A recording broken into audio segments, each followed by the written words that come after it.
Bill Gates, Mark Zuckerberg, Gautam Adani, इन सब में क्या समानता है? यही कि ये सब दुनिया के सबसे अमीर लोगों में से हैं। हाँ, वो तो है ही, लेकिन एक और बात है, ये सभी उस रास्ते से हट गए जिस पर आज हम में से ज्यादातर लोग चल रहे हैं। एक ऐसा रास्ता जिसे कुछ लोग शिक्षा का जाल कहते हैं। बिल्कुल।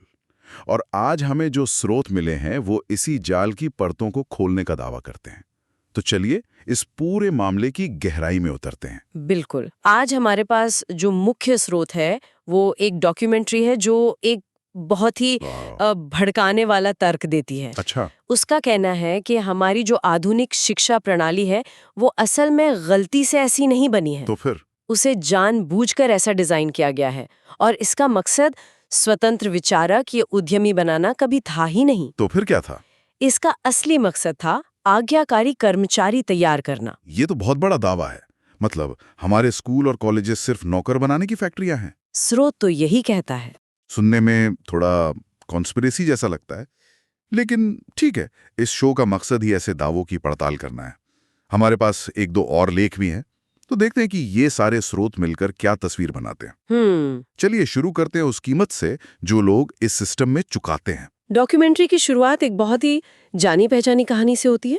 एक छात्र जो कॉलेज जाता है, सारे असाइनमेंट करता है, 90% अटेंडेंस रखता है और ये सब एक उम्मीद में करता है। हाँ, कि डिग्री के बाद एक अच्छी नौकरी मिलेगी, घर होगा, गाड़ी होगी, एक सुरक्षित भविष्य का सपना। हाँ, ये तो हम सबकी कहानी है ना?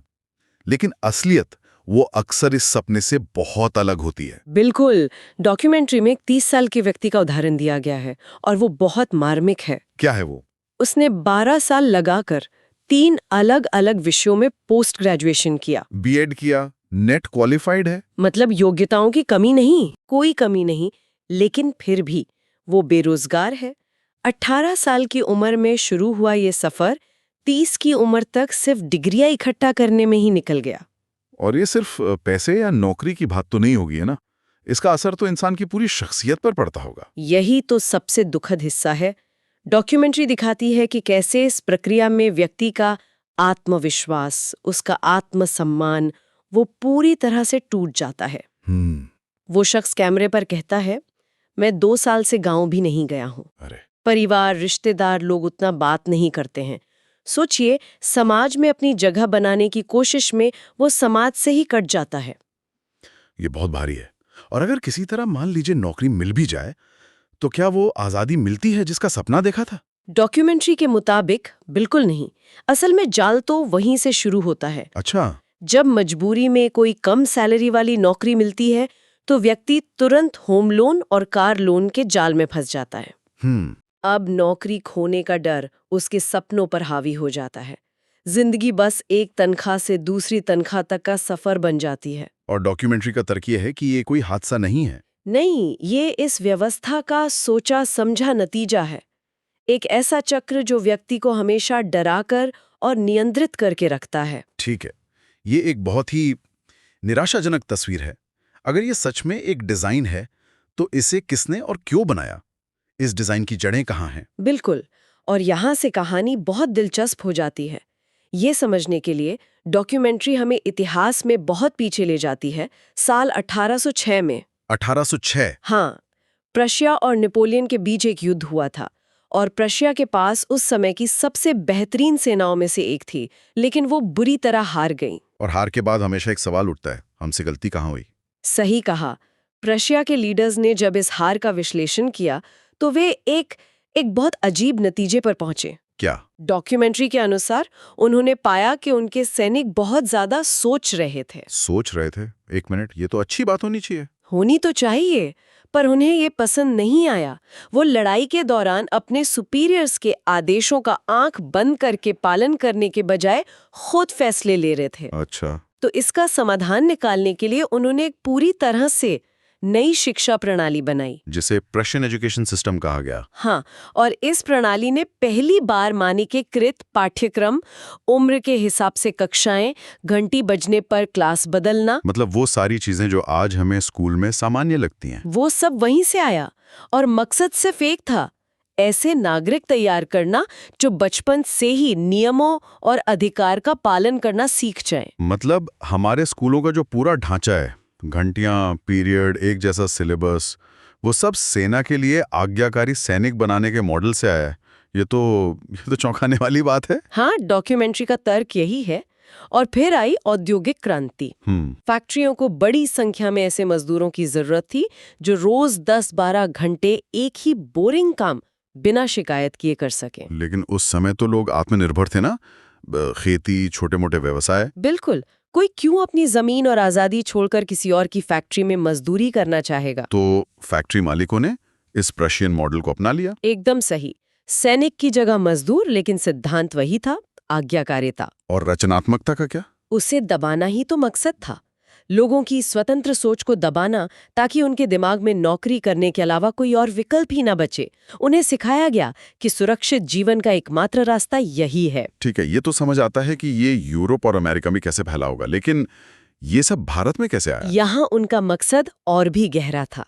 डॉक्यूमेंट्री लॉर्ड मैकाले और उनके 1835 के मशहूर मिनट ऑन इंडियन एजुकेशन का जिक्र करती है।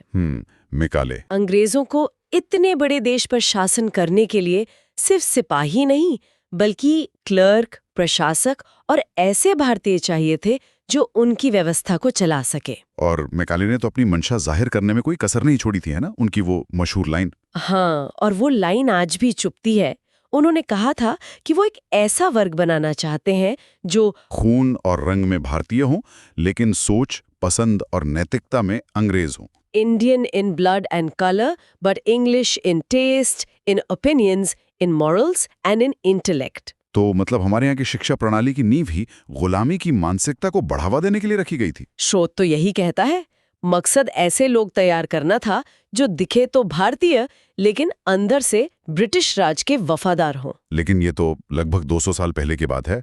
आजादी के 75 साल बाद भी क्या हम सच में उसी व्यवस्था को ढो रहे हैं? क्या कुछ भी नहीं बदला? डॉक्यूमेंट्री का तर्क है कि बाहरी यानी सतह पर बहुत कुछ बदला है, लेकिन जो मूल ढांचा और मानसिकता है वो वही है।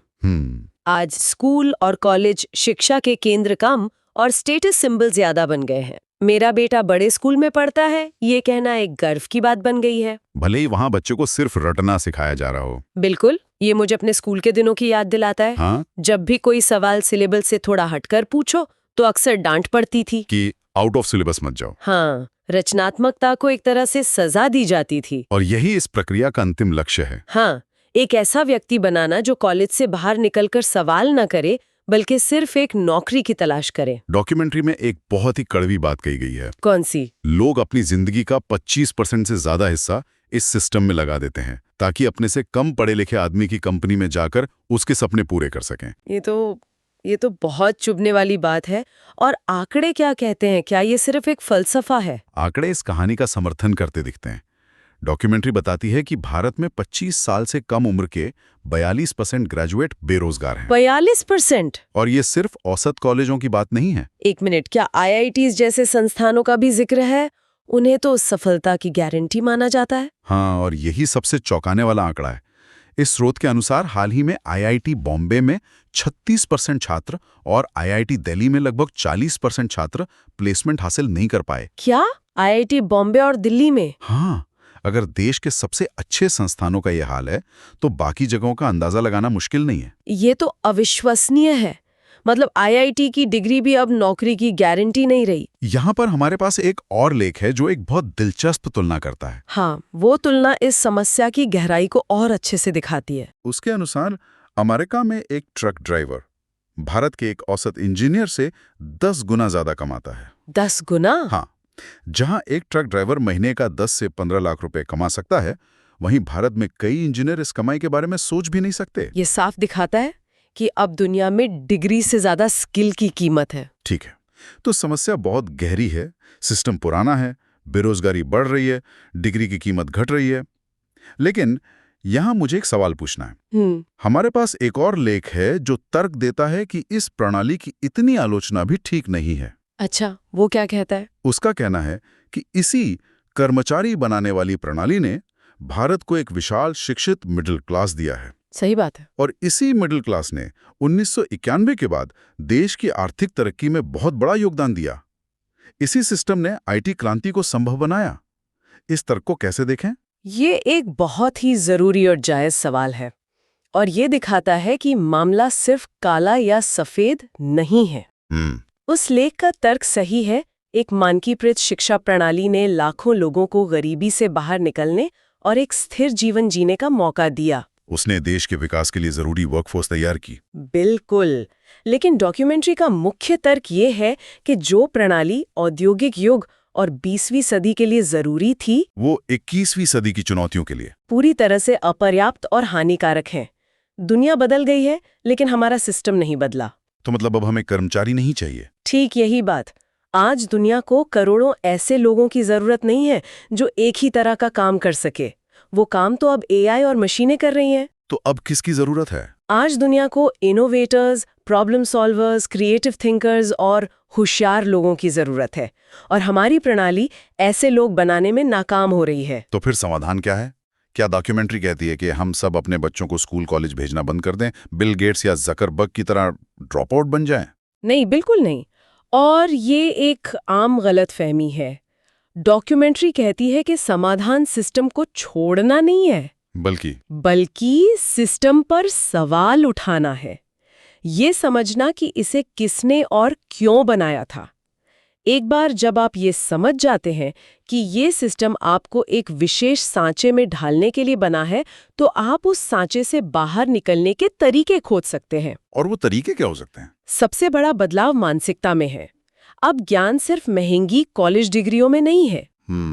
डॉक्यूमेंट्री इस बात पर जोर देती है कि आज आप दुनिया के बेस्ट लोगों से ऑनलाइन कोर्सेज के जरिए वो स्किल सीख सकते हैं जिनकी बाजार में सच में जरूरत है। मतलब उन लोगों से सीखें जिन्होंने असल में कुछ किया है।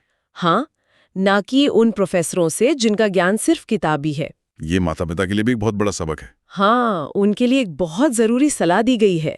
बच्चों को स्कूल भेजें क्योंकि समाजीकरण और बुनियादी ज्ञान जरूरी है, लेकिन सिर्फ मार्कशीट को उनकी काबिलियत का पैमाना न बनाएं। उन्हें दुनिया की दूसरी चीजों को एक्सप्लोर करने का मौका दें। उन्हें बताएं कि मैथ्स, केमिस्ट्री, फिजिक्स के अलावा भी एक दुनिया है। बिल्कुल। अगर उनके मार्क्स कम आते हैं तो शायद वो उस वक्त कोई ऐसी स्किल सीख रहे हैं जिसमें वे दुनिया में सबसे बेहतर बन सकते हैं। तो अंत में ये सब एक चुनाव पर आकर रुकता है। बिल्कुल। डॉक्यूमेंट्री श्रोताओं के सामने एक सीधा चुनाव रखती है। क्या आपको एक औसत और तथाकथित स्थिर जिंदगी चाहिए जो एक तनख्वाह से दूसरी तक चलती है, या फिर आपको अपने सपनों को पूरा करने, कुछ नया बनाने और अपना रास्ता खुद बनाने का जोखिम उठाना है? फैसला हर व्यक्ति को खुद लेना होगा।